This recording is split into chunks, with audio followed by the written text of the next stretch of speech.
All right, 3, 2, 1. We are live. Looks like YouTube has decided to cooperate today. All right, guys, we are live. So thank you for joining me once again for a lunchtime live stream. Here we are in the middle of August. We're still, I heard that we are 5 months into the whole COVID-19 pandemic, lockdown, economic slowdown, everybody's working from home, everybody's social distancing, everything along those lines. I'm back online, of course, having a lunch of kind of a silly lunch. Today I made some fresh baked, these are peanut butter cookies. So I hope you guys are able to sit down, enjoy the live stream. Maybe you got something to snack on, maybe you just wanted to hang out, maybe you got some questions you wanted to talk to me about. As usual, I do want to check in with folks, make sure everybody out there is doing well. I know in the United States, things are still kind of crazy, both in like, you know, an economic way and just with the pandemic itself, and like politically, things are getting kind of weird, guys. Like, it's getting a little bit weird in America. Got to admit, it is getting a little bit strange. So I hope that everybody's taking time to like take care of themselves mentally, physically, emotionally, all that. Now, I want to keep on doing this content that hopefully people enjoy. I see that it's still getting a good number of views, so I'm happy that people are enjoying the kind of stuff that I'm putting out there. I hope to keep on doing these live streams, hope to keep on doing the pre-recorded content as well. But for today, right now, I'm just going to eat some cookies because it is difficult to do better than some fresh baked cookies.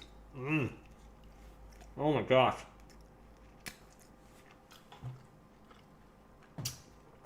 So, got peanut butter cookies, just ooey and gooey on the inside. Woo! I cooked 2 batches. One of them was, I cooked slightly longer than the other ones. I think this is one from the, like, less cooking time batch. So it's really gooey on the inside. And it's hard to go wrong with butter and sugar and peanut butter. One of my favorite foods. One of my favorite like staple foods crammed inside of one of my favorite foods, cookies. And it's still nice and warm. I wish I could like reach through the camera and just give you guys a cookie because these things are so delicious.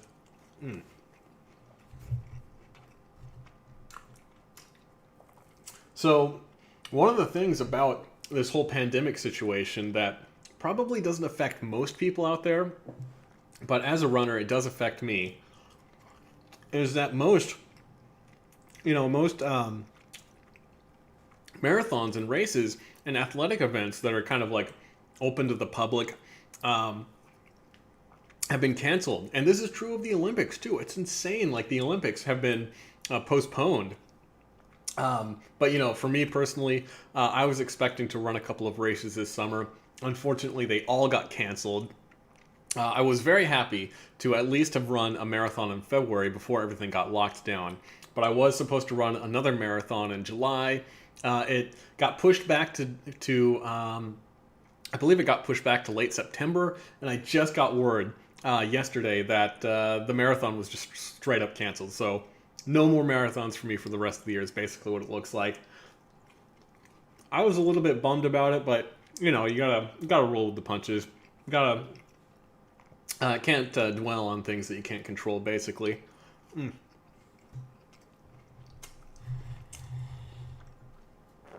But outside of like the regular endurance world, like, I think running a marathon is something that's pretty well achievable for just about anybody who, you know, wants to put in the time, wants to put in the effort to do it. It is a difficult thing. It's a big accomplishment, but it is not unattainable to the vast majority of people out there. But of course, some people do like to take this to the extreme and like to participate in events that are called ultramarathons. Now, an ultramarathon is defined as any foot race that is longer than 26.2 miles, because a marathon itself is 26.2 miles. So I've run a single ultramarathon in my life. It was only 50 kilometers or 31 miles, which is just about the shortest ultramarathons out there. And I think that ultramarathons themselves have a pretty interesting past and like an origin story. So one of the most popular ultra marathons out there is called the Western States 100 mile endurance run. And I'm just looking at their website right now. Ooh, right at the top, canceled for 2020. I think that's the story of everything. Let's see the history, how it all began. So the Western States 100 used to be this. Let's see. It used to be this horse riding event where they called it the Western State Trail. Was Western States Trail, which took place from Tahoe City to Auburn in California, proving that horses could still power over 100 miles in a day. I'm just reading this bit right here. Let's see, through his energy and his vision, he subsequently founded the Western States Trail Foundation and organized an annual Western States Trail Ride, also known as the Tevis Cup 100 Miles One Day Ride. Now, after that was founded, a couple of people wanted to try to like hike the entire trail. Their first event, or the entire the entire course by foot. Now, the first people who wanted to do this were did it like outside of the official event. They just did it on their own. A group of 20 U.S. infantrymen attempted to hike the trail nonstop, starting one day ahead of the Tevis Cup ride. Most of them ended up having to drop out, but 7 of the 20 made it all the way to Auburn in times between 44 and 47 hours. So it looks like they just like barely made it 100 miles in less than 2 days, which in my mind is, God, it's an insane. That's an insane amount of distance to cover in 2 days. But you know, some people actually do that in a single day. So moving on, so that was 1972, and a couple of years later, let's see, in 1974, I think was the first time a runner actually tried to complete it on foot, like in under 24 hours.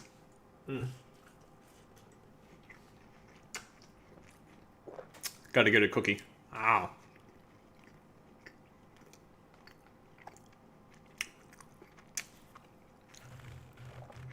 Let me see.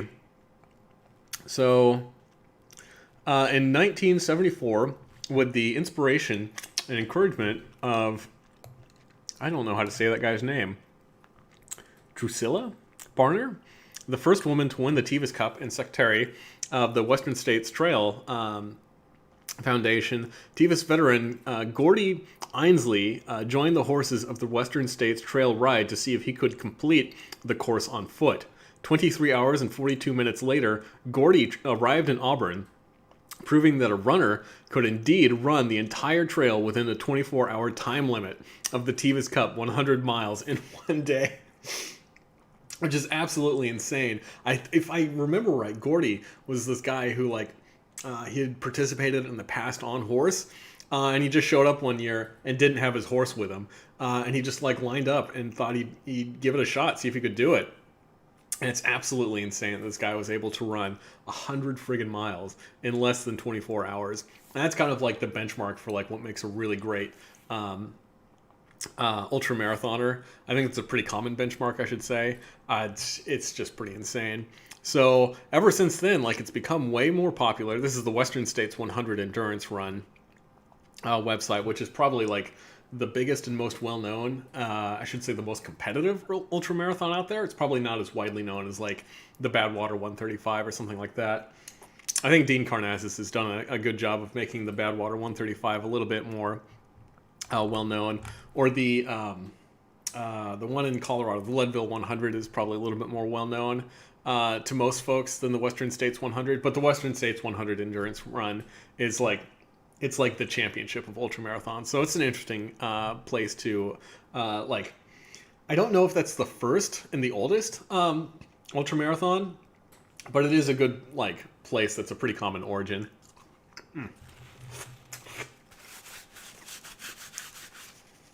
All right, so fast forward a couple of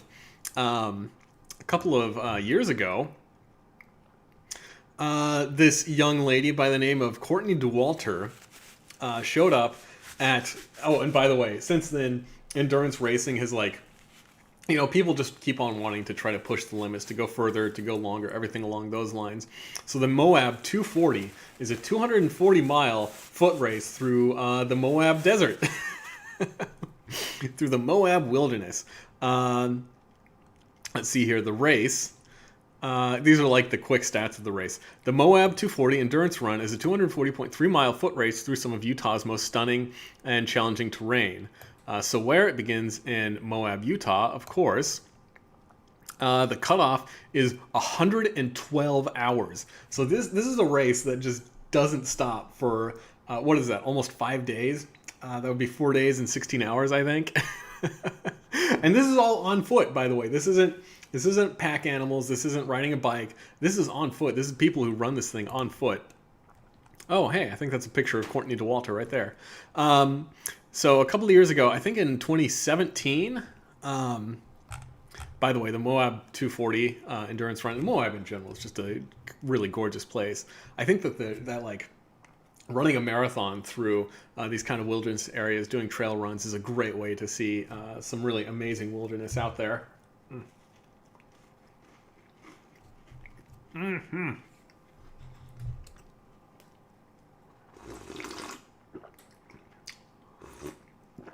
Let me get some milk with that cookie.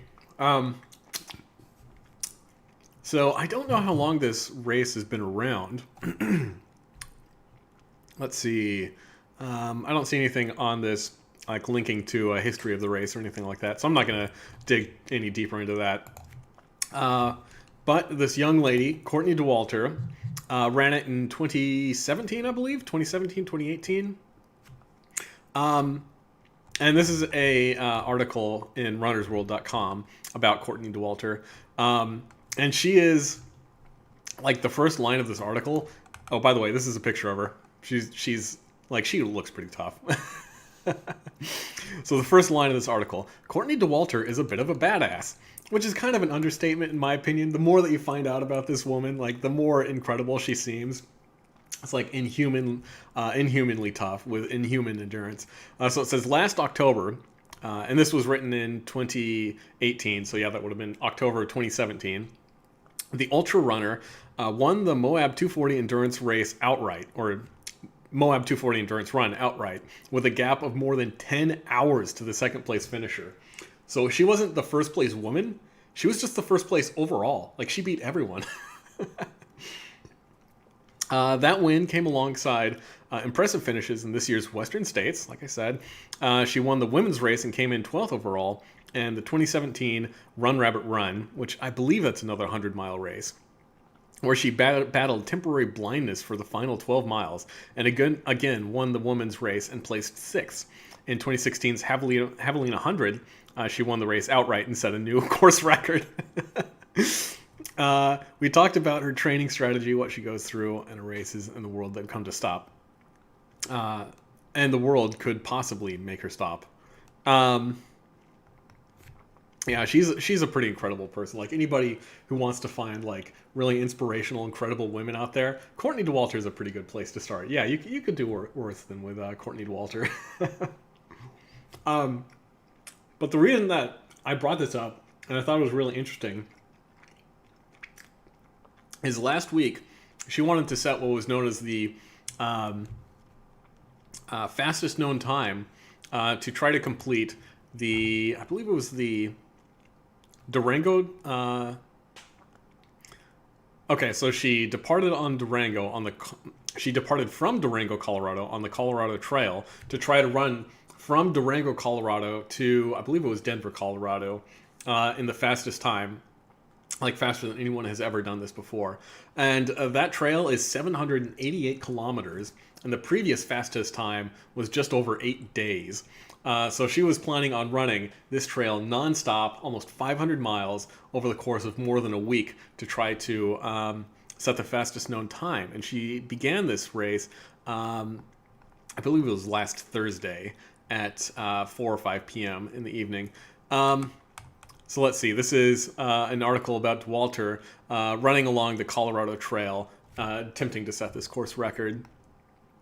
Let's see. With a touch of the trailhead sign and a push of the button on her GPS watch, Golden's Courtney Dauwalter stepped on the foot of the Colorado Trail at 2 p.m. on Wednesday and departed from Durango. So there you go. That's her starting time. Dauwalter is en route to Denver on the 485-mile Colorado Trail, where she will attempt to beat the supported record going west to east in 8 days and 30 minutes set by Brian Williams in 2017. The women's fastest known time was set by Betsy Kallmeyer in 2003, as she completed it in 9 days, 10 hours, and 52 minutes. Now, all of those times are just mind-blowing to me. Like, anybody who can cover that much mileage in that little time is pretty incredible. So Dauwalter, 35, is one of the top ultramarathoners in the world. Last year, she won the Ultra Trail du Mont Blanc to back up 9 wins in 12 events in 2018, including the Western States Endurance Run in California.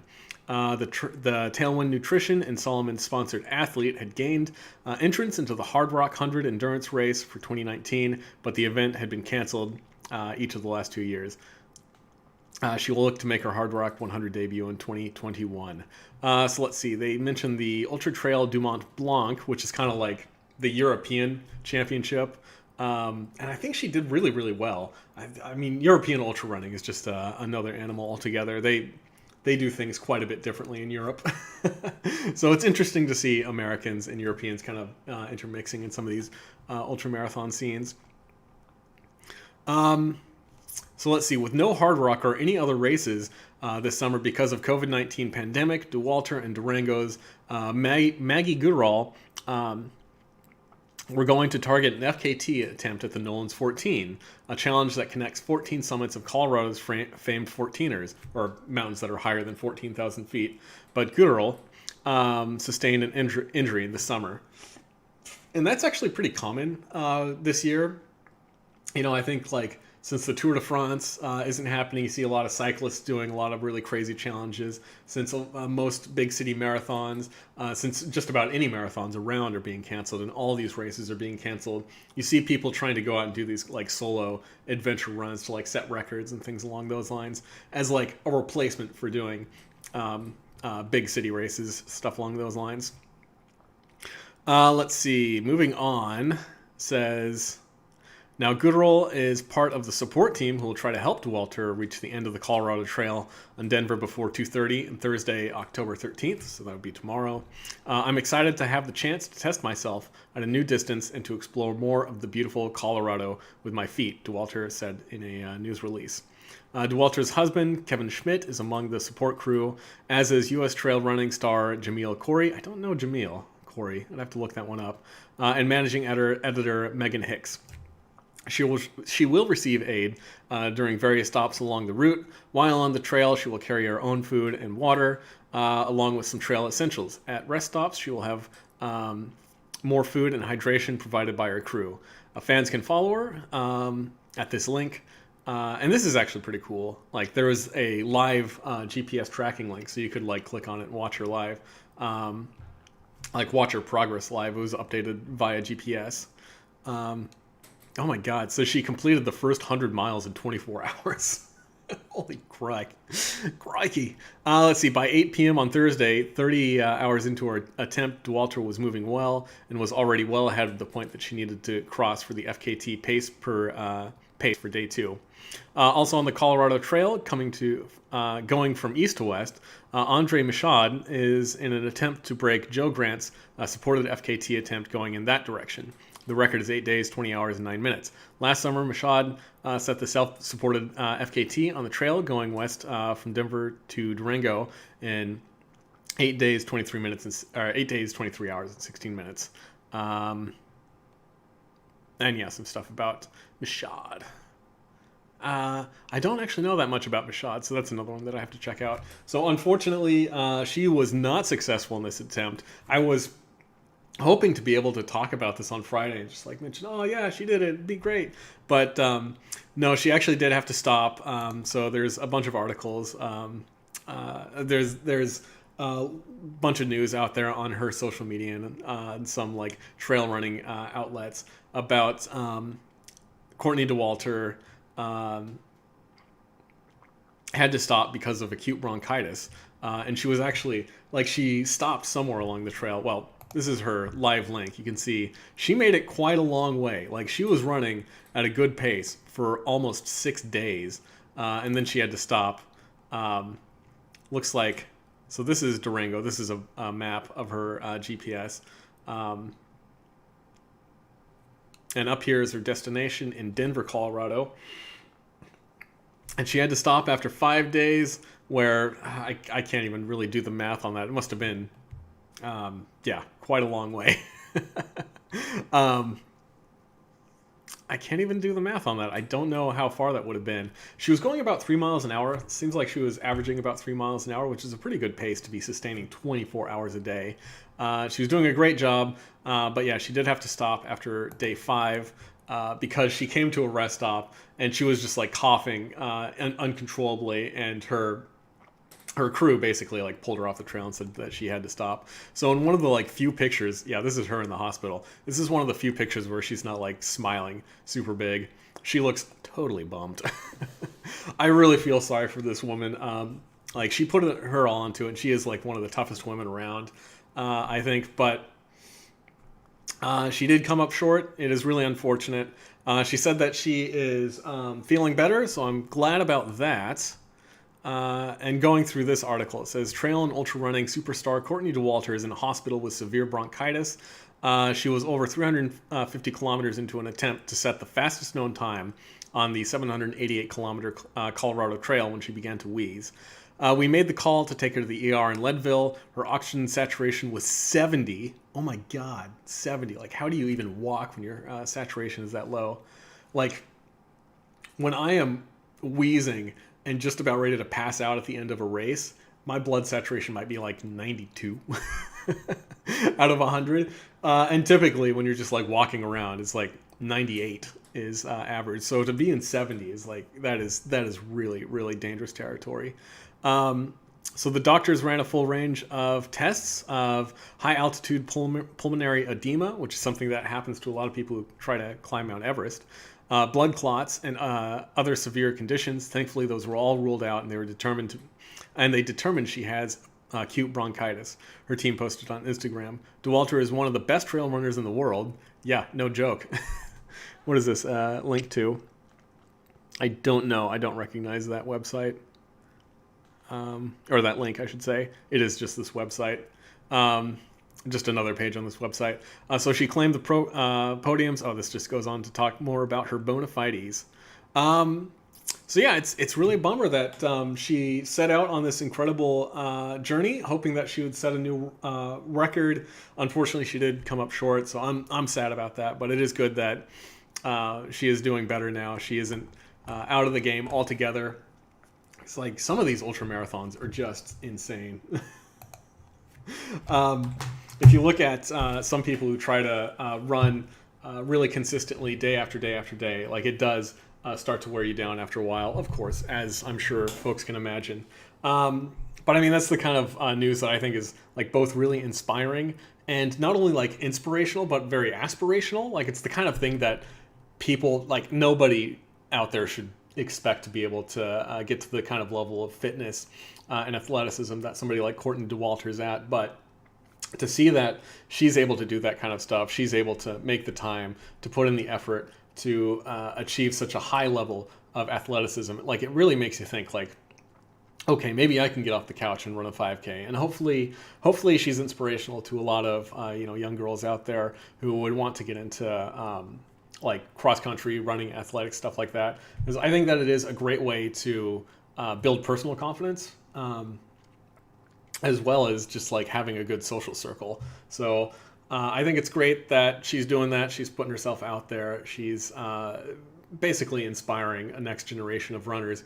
Maybe not ultra marathon runners, but just regular old runners, competitive runners. Well, that was my dive into ultra marathon running, ultra endurance, stuff like that. I guess it's kind of associated with competitive eating, since you do have to eat a lot of calories to run an ultra marathon. I think it's one of those, ultra marathon running is one of those kinds of sports that's called like a competitive eating event that has some running involved, just because there's so much running to keep your blood sugar up, to keep your calories coming in. to replace all those calories that you're burning on a typical ultramarathon. Mm.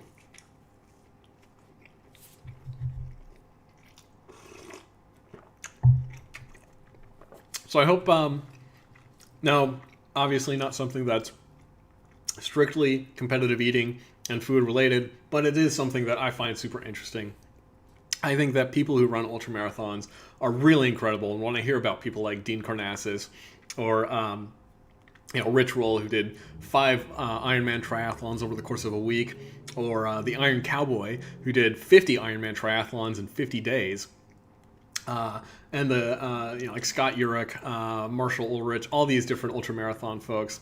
Like, it's really cool. It's really fun to hear the kind of travails that these people go through to achieve the things that they do.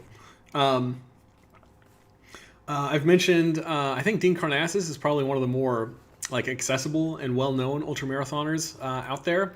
He's got a couple of good books. Like, if anybody's interested in checking out this topic, I would definitely start with Dean Karnazes, some of his books. His story of how he got into ultramarathons is just absolutely hilarious.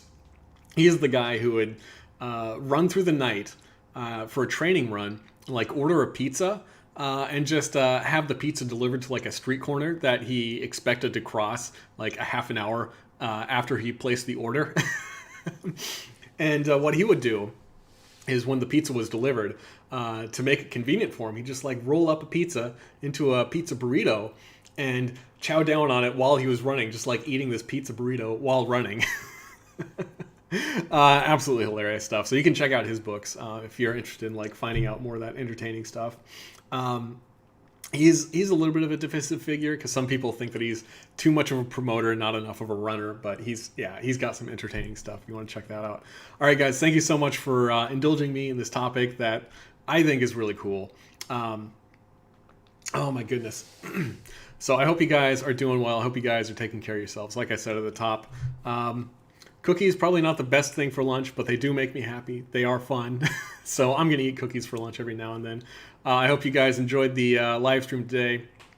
I didn't even get to any of the comments. I see that Emily from Alaska X, thank you for joining the live stream today. Says, thanks for the topic. It's been a while since I followed ultramarathon news. I read Dean Karnazes' book when it came out.